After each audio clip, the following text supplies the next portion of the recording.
Quand mon petit frère paresseux a découvert combien je gagnais réellement, il ne m'a pas félicité. Au lieu de ça, il a débarqué chez moi avec nos parents, en frappant fort à la porte. Alors comme ça on se la coule douce tout seul? Passe l'argent. Je n'ai rien dit et j'ai sorti une enveloppe de ma poche. Mais ce n'était pas de l'argent qu'elle contenait. C'était quelque chose qui les a laissés tous les trois. Je venais d'enlever mes talons, et de m'enfoncer dans le canapé, quand la sonnette a explosé, un vendredi, à 19 h. Je suis Marley Quinn, et ce matin-là, j'avais relu l'email de promotion pour la 10e fois. Directrice marketing, 280 000 par an. Enfin, un peu de paix. Bam, bam, bam. La porte tremblait. À travers le Judas, j'ai vu mon frère paresseux, martelant la porte comme si l'endroit lui appartenait. Maman, roucoulant, Marley, ma chérie, laisse-nous entrer. Papa, fixant ses chaussures. Mon frère a grogné, la belle vie, seul, hein? File le fric. Je connaissais ce scénario. J'avais toujours l'ancienne injonction d'éloignement, juste au cas où. Silencieuse. J'ai glissé l'enveloppe jaune de mon sac et j'ai entrouvert la porte. Leurs yeux se sont fixés sur le sceau du tribunal à l'intérieur. Silence de mort. Si votre famille s'est déjà pointée pour exiger votre salaire au lieu de vous féliciter, explosez ce bouton « J'aime » et abonnez-vous. La deuxième partie sort demain. Ils encombraient toujours le couloir en bois. La lumière à détecteur de mouvement s'est allumée. Knox s'est avancé d'un coup, son épaule heurtant le cadre de la porte. 40 000, Marley. Maintenant. 20 pour mes dettes de poker en ligne. Ces requins n'attendent pas. Les 20 autres sont la compte pour le camping-car que papa a repéré chez le concessionnaire, près de l'A 84. Dave traînait derrière lui, les mains enfoncées dans les poches de son jean. C'est notre rêve de retraite, a-t-il marmonné, les yeux fixés sur le paillasson. Un 9 mètres, avec extension, tout équipé. On pourrait enfin aller à Yellowstone. Hélène s'est glissée entre eux, sa voix sirupeuse. Après tout ce que nous avons sacrifié, pour t'élever. Les nuits blanches, les cours de danse, l'appareil dentaire. Tu nous dois bien ça, ma chérie. Les mots ont fait mal, comme de vieilles ecchymoses. Il y a 4 ans, juste après ma remise de diplôme, Knox avait forcé le coffre-fort dans le garage de notre ancienne maison à Méridian. 5 000 $ envolés, de l'argent que j'avais économisé de mes stages d'été. Le lendemain matin, Hélène avait balayé ça d'un revers de main. Il empruntait juste pour de l'essence. Les garçons resteront toujours des garçons. Je n'avais pas répondu. Mon pouce planait au-dessus de l'écran du téléphone. Appel d'urgence précomposé, le doigt prêt. L'ancienne injonction d'éloignement est toujours active, ai-je dit, d'une voix plate. Un pas de plus, et j'appuie. Knox a reniflé, son haleine empestant la boisson énergisante bon marché. Un bout de papier ne me fait pas peur. Tu crois que les flics se soucient des affaires de famille? Les yeux d'Hélène se sont plissés derrière son sourire. Elle a levé son téléphone, le flash crépitant à travers l'entrebâilleur à chaîne. Souris, Marley. Il faut que les cousins voient comment tu traites tes parents. Clic, clic. Elle tapait plus vite que je ne l'avais jamais vu faire, ses pouces volant sur l'écran. En quelques secondes, mon téléphone a vibré dans ma poche, notification de la discussion de groupe. Je n'avais pas besoin de regarder. L'aperçu montrait la photo, moi dans l'embrasure de la porte, le visage à moitié dans l'ombre, avec une légende déjà en ligne. Marley refuse d'aider papa et maman, sans cœur. Dave a finalement levé les yeux, le visage rouge. Nous ne partirons pas les mains vides. Knox a donné un coup de pied dans la plainte, faisant sauter la peinture. L'horloge tourne, serrette. Ces sites de cartes ajoutent des intérêts tous les jours. J'ai tenu le téléphone plus haut, le bouton vert de l'appel brillant. Partez, ou expliquez à la police de Boise pourquoi vous violez une ordonnance du tribunal. Hélène a rangé son téléphone, son sourire avait disparu. Tu le regretteras. Elle a tourné les talons, ses pas claquant sur l'allée commune. Dave la suivait comme une ombre. Knox est resté le plus longtemps, ses jointures blanches sur la rampe. Ce n'est pas fini. La lumière à détecteur s'est éteinte. L'obscurité les a avalés. Le vieux M. Bill de l'appartement 3 a passé la tête, ses cheveux argentés en bataille. Tout va bien par ici, Marley? On aurait dit un sacré grabuge. J'ai forcé un hochement de tête. Juste une histoire de famille. Merci de vérifier. Il a disparu à l'intérieur. J'ai fait glisser le pen dormant, la chaîne cliquetant en place. Appuyé contre la porte, j'ai écouté leur pas s'estomper vers le parking. 3 rythmes inégaux, le pas lourd de Knox, les claquements secs d'Hélène, le traînement réticent de Dave. Mon pouls a ralenti, mais le nœud dans mon estomac s'est resserré. 4 ans depuis le coffre-fort, depuis que j'avais déménagé et juré de garder mes distances. Ils avaient trouvé l'augmentation de salaire sur mon profil public LinkedIn. Erreur stupide. 40 000 $, ce n'était pas de l'argent de poche. C'était exactement la somme que j'avais mise de côté pour la compte de ce pavillon. Ma première vraie maison, pas une location, pas des murs partagés avec leur chaos.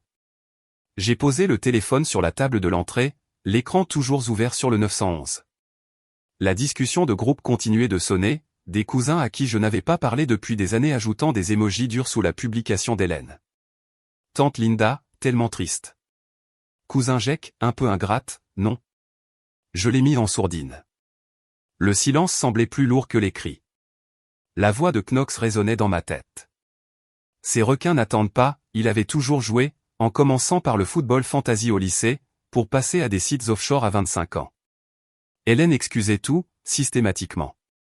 Dave voulait juste le camping-car pour échapper aux disputes, aux factures en retard, à la vie qu'ils avaient laissé filer.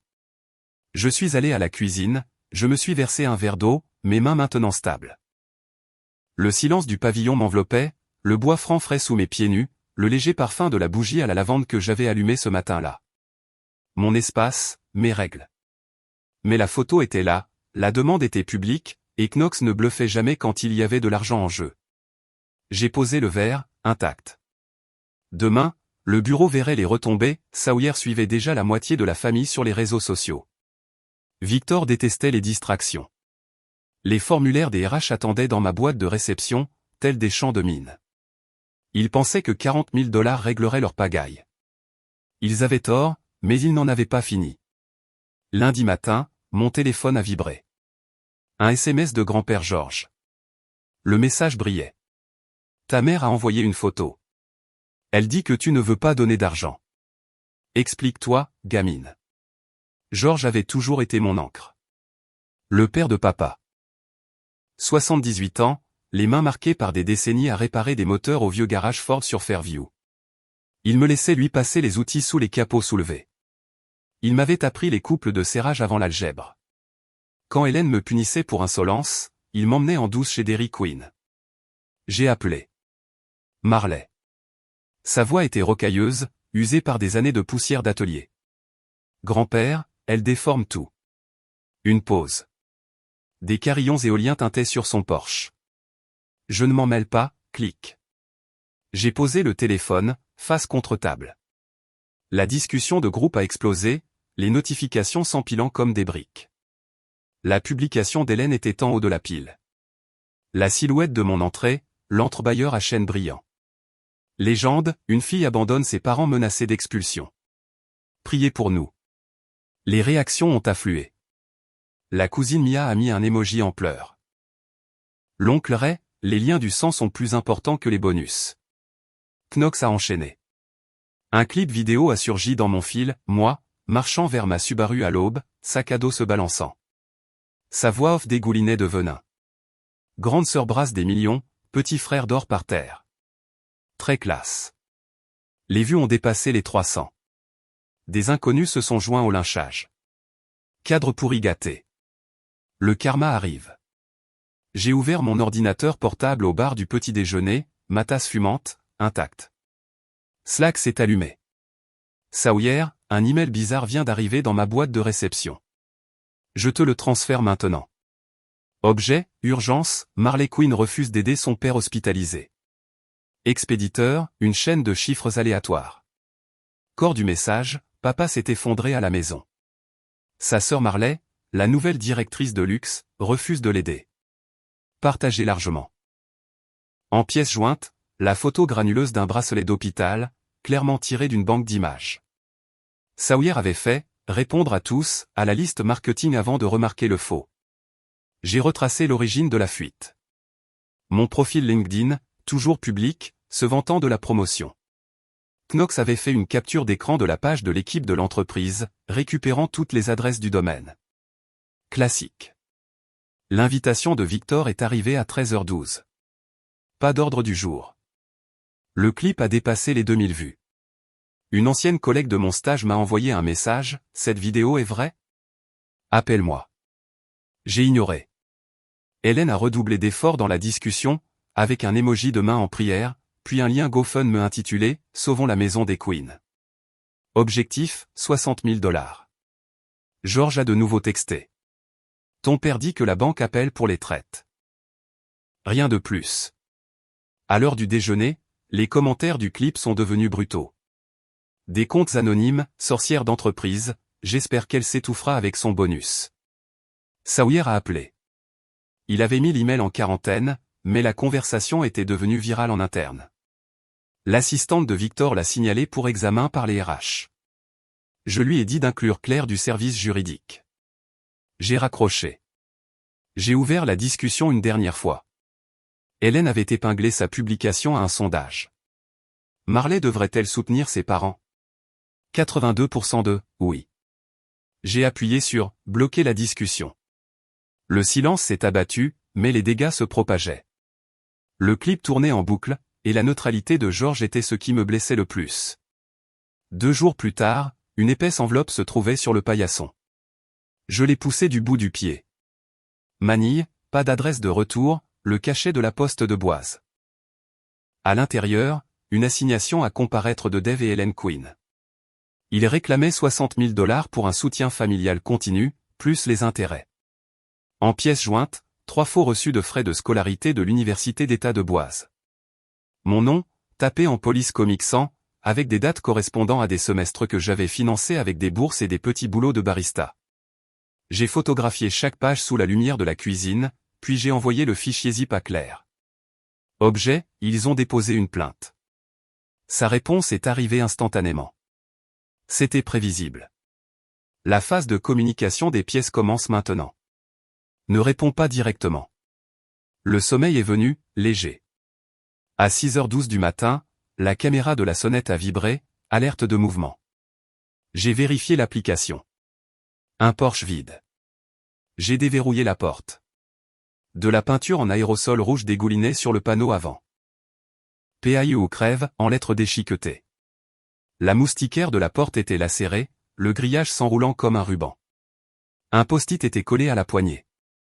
Mai Oyan, une touche mesquine d'Hélène, tirée des ragots de son salon de manucure, ce qui signifie en vietnamien, tu le regretteras. Je suis rentré à l'intérieur, le pouce stable mais fort. J'ai pris d'autres photos, les ai téléchargées dans un dossier cloud intitulé « Preuve ». Vers 8h, Monsieur Harov, le gérant du pavillon qui m'avait fait visiter pour le bail 18 mois plus tôt, a frappé, un presse-papier à la main, le crâne dégarni. Il a inspecté les dégâts. Marley, cela enfreint l'article 14b du règlement de l'association des propriétaires. Vous avez 30 jours pour réparer, sinon le conseil votera le non-renouvellement. Il m'a tendu l'avis d'infraction, estampillé en rouge. J'ai hoché la tête. Compris. Rapport de police déposé. La sécurité l'avait déjà signalé. Il a jeté un coup d'œil au graffiti. Le shérif est en route pour les empreintes digitales. Claire a appelé pendant que je préparais le café. Ils te mettent la pression pour un arrangement à l'amiable. Les tactiques d'intimidation, c'est le B.Arba. Classique avant la médiation. Je me suis versé une tasse, la vapeur embuant mes lunettes.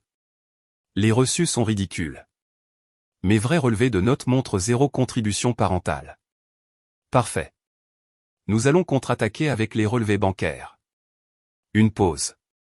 Déplace tout ce qui est sensible hors de chez toi. Un coffre-fort à la banque, aujourd'hui. Je suis allé à la First Interstate Bank après le travail. Le coffre sentait le métal poli. Boîte 217. Mon nom gravé sur la plaque de laiton. J'y ai glissé les relevés de frais de scolarité originaux, les lettres de bourse, l'ancien rapport de police du cambriolage du coffre-fort de Méridian. Je l'ai verrouillé. La clé sur mon porte-clés. De retour à la maison, j'ai frotté la peinture avec un décapant industriel de la quincaillerie. Le rouge a viré au rose, puis à des traînées grises. La moustiquaire devait être entièrement remplacée. Commandée en ligne, livraison demain. Le groupe de discussion de l'association des propriétaires a vibré. Mise à jour sur le vandalisme, les caméras ont filmé une silhouette encapuchonnée à 5h47. Pas de plaque d'immatriculation. Des voisins ont offert de la peinture, des outils, des plats cuisinés. J'ai accepté la peinture, décliné le reste. Claire a transféré la liste des pièces à communiquer des plaignants. La brochure du camping-car de Dave, avec un cercle rouge. Les entrées du journal intime d'Hélène sur sa détresse émotionnelle. Knox, listé comme témoin, malgré l'ordonnance d'éloignement. J'ai imprimé, surligné, annoté. Les 60 000 $ correspondaient à leur objectif GoFundMe, toute coïncidence était effacée. Un adjoint du shérif est passé au crépuscule, a pris des déclarations, a relevé les empreintes sur le post-it. Empreintes floues, mais nous allons analyser ce que nous pouvons. La nuit est tombée. J'ai installé un projecteur Ring, déclenché par le mouvement. Je l'ai testé. Un faisceau blanc et dur a balayé la pelouse. Dernier SMS de Claire, audience prévue dans 3 semaines. Reste vigilante. J'ai verrouillé le nouveau pen dormant, la chaîne bien serrée. Le pavillon sentait la peinture fraîche et le solvant. Mon espace, assiégé, mais toujours le mien. Une semaine plus tard, Claire a appelé pendant ma pause déjeuner. Dépôt d'urgence, a-t-elle dit, sa voix sèche dans le haut-parleur. Hélène a demandé une évaluation d'incapacité. Elle prétend que tu es mentalement inapte et exige une évaluation psychiatrique. Le juge a accordé l'ordonnance ex parte. Demain, 8h, au bureau du docteur Lee, en centre-ville. J'ai repoussé ma salade. Sur quel motif? L'affidavit jure que tu as des dépenses extravagantes, de l'isolement, de la paranoïa. Une prise de contrôle classique. Le lendemain matin, je suis entré dans la suite stérile, mur beige, impressions abstraites. Le docteur Lee, la cinquantaine, lunettes à monture métallique, m'a accueilli avec une poignée de main ferme. 5 heures, Marley. Test standardisé, entretien, observation. Session 1, les taches d'encre. Que voyez-vous? Une chauve-souris, puis un papillon. Aucune hésitation. Session 2, rappel de mémoire, série de chiffres, liste de mots. J'ai tout réussi.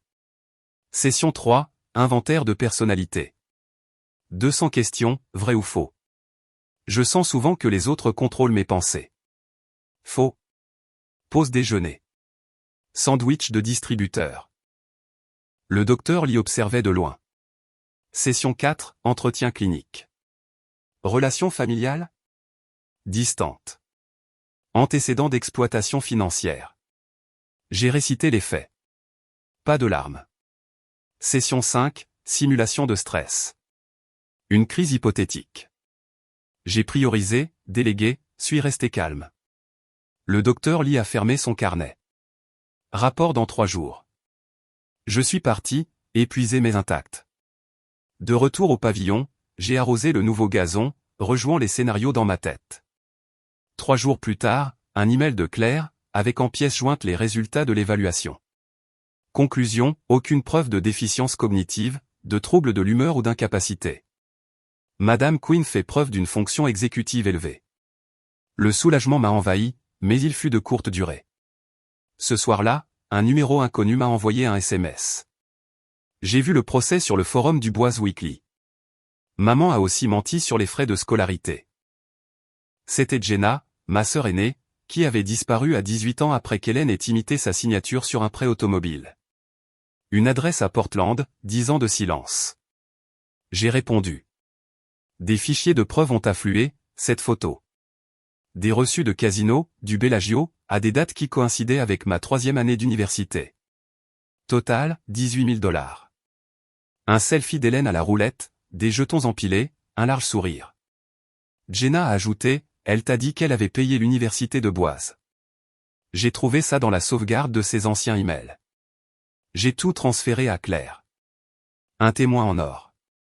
Je vais organiser un témoignage à distance. Jenna est crédible, c'est un parent de sang, sans aucun intérêt dans l'affaire. Claire a déposé une requête pour admettre les preuves de Jenna et a demandé une audience accélérée. Le juge a fixé la date au jeudi de la semaine suivante. J'ai regardé la photo de la roulette. La main manucurée d'Hélène sur le rouge. Le même semestre où j'avais fait des services doubles au pub du campus. Jenna a de nouveau texté. Je suis parti à cause de ces mensonges. Désolé que ça ait pris autant de temps. Aucune excuse n'était nécessaire. Les munitions étaient livrées. Claire a préparé la logistique de Zoom. Jenna à Portland, assermentée à distance. Le rapport du docteur Lee, joint en tant que pièce A. La demande d'incapacité s'est effondrée sur le papier. Le tribunal allait l'enterrer. Le jeudi de la semaine suivante. Une petite salle d'audience à Boise. La pièce sentait le produit à polir au citron et le vieux papier. Les tubes fluorescents bourdonnaient au-dessus de nos têtes. Les 12 sièges du public étaient vides, à l'exception de Claire et moi sur le banc de la défense. Hélène occupait la table des plaignants dans un cardigan gris ardoise, un collier de perles serré à son cou. Dave était voûté à côté d'elle, manches de flanelle retroussées, les yeux fixés sur le grain du bois. Le juge Harland est entré d'un pas vif, sa robe flottant, la soixantaine, une barbe poivre et sel taillée au cordeau. Affaire Quinn, incapacité. Le témoin à distance est-il prêt? Le technicien du tribunal a tapé sur son clavier. L'écran mural a clignoté, puis s'est allumé. Jenna était centrée dans le cadre, des étagères de livres de son appartement de Portland derrière elle. Jenna Quinn, dûment assermentée. Claire a cliqué sur la télécommande du projecteur. La pièce a rempli l'écran. C'est reçu du Bellagio. Les dates en gras. Mademoiselle Quinn, veuillez nous expliquer ses dépenses. La voix de Jenna était stable. Mère a dit à Marley qu'elle avait couvert les frais de scolarité de sa 3e année. Ces totaux, $18 000 exactement, ont été dépensés aux tables de roulette durant ces 2 mêmes semaines. Des jetons, pas des manuels scolaires. Les doigts d'Hélène trituraient l'ourlet de son cardigan. Les épaules de Dave se sont courbées vers l'intérieur. Claire a fait défiler les diapositives. Mes relevés bancaires de l'US Bank, avec chaque virement surligné en vert. La défendresse a autofinancé 100% de ses frais à l'université d'État de Boise. 0 contribution parentale. Le juge Harland a ajusté ses lunettes, les pages bruissant. Madame Quinn, votre déclaration sous serment affirme des paiements directs des frais de scolarité. Expliquez la divergence. Hélène s'est levée, la voix brisée. C'était censé être une contribution familiale. Plus tard. Ces mots s'en mêlaient. Dave lui a donné un coup de coude. Elle l'a repoussé. Claire a insisté. Les plaignants ont soumis 3 faux reçus. Police comique 100. Pas de sceau officiel.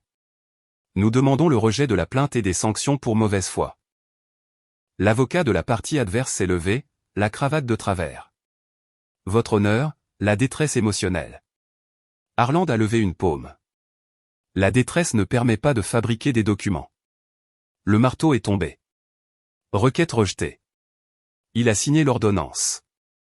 La défenderesse se voit accorder $20 000 de frais d'avocat, payables dans les 30 jours. Une nouvelle ordonnance de non-contact est émise, Dave et Hélène Quinn ont l'interdiction de s'approcher à moins de 500 pieds de Marley Quinn pendant 5 ans. Le shérif se chargera de la notification. Le hoquet d'Hélène a tranché le silence. La tête de Dave est tombée dans ses mains. L'huissier a annoncé « la cour ». Claire a rassemblé ses dossiers. J'ai serré les copies certifiées, l'encre encore humide. Dans le couloir, Knox traînait près du distributeur automatique, la capuche de son sweatshirt assombrissant son visage. 2 adjoints l'ont intercepté avant qu'il n'atteigne la porte. Violation d'une injonction d'éloignement, monsieur. Les mains où nous pouvons les voir. Knox a protesté, le volume augmentant. C'est ma sœur. Un adjoint a pris sa radio. L'autre l'a dirigé vers l'escalier de secours. Son regard furieux a brûlé à travers le panneau de verre, puis il a disparu dans les escaliers. Le soleil frappait la pelouse du palais de justice, les érables laissant tomber des feuilles d'or en lente spirale. Claire a fermé sa mallette d'un coup sec. Au final, c'est vous qui vous êtes défendu. J'ai respiré profondément, mes poumons enfin détendus.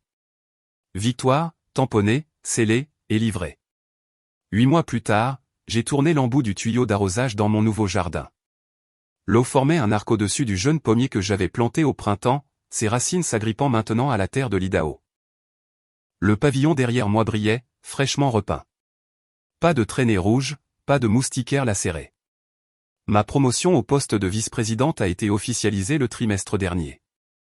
320 000 $ de salaire de base, à la tête du comité d'innovation numérique. Les vues de la salle de conseil ont remplacé les chuchotements de couloir. Knox a complètement disparu de Boise. Dernière trace, une publication Facebook d'un cousin le taguant à Reno, squattant les canapés de ses copains de poker. Pas d'adresse de suivi, pas d'appel. Dave et Hélène ont liquidé le camping-car sur un parking de Nampa, le 9 mètres vendu pour la moitié de sa valeur à l'Argus afin de couvrir les 20 000 $ de sanctions. Ils se sont installés au Starlight Motel, près de Chindan, avec son enseigne au néon, chambre à la semaine, libre, qui clignotait en permanence. Une enveloppe ordinaire est arrivée mi-juillet. L'écriture tremblante de Georges sur le devant. À l'intérieur, une seule feuille, à l'encre de stylo plume. Ma petite fille. Je ne saisis pas tous les détails, mais je suis sûr que tu as bien agi. Reste forte. Georges. Pas de post-scriptum. Pas besoin de réponse. Silence radio depuis. Jenna envoie une carte de Noël chaque décembre. Cachet de la poste de Portland, un simple verre de Hallmark. Sa signature, seulement. Pas de numéro de téléphone, pas de nouvelles. Je la colle sur le frigo, à côté des ordres du jour des comités. Le coucher de soleil peignait le mur en stuc d'or, le jet d'eau captant la lumière en de minuscules arcs-en-ciel. J'ai enroulé le tuyau vert, les mains striées de terre, satisfaite. Le comité a lancé notre première application le mois dernier. 1 million de téléchargements, une hausse de l'action. Victor a porté un toast lors de la réunion hors site, à la vision de Marley. Pas de discussion de groupe familial. Pas de coup à la porte par surprise, pas d'exigence. C'est moi qui contrôle le récit. Maintenant, des racines choisies, une croissance délibérée. Le pommier portera des fruits au fil des saisons que je déciderai. Contact 0.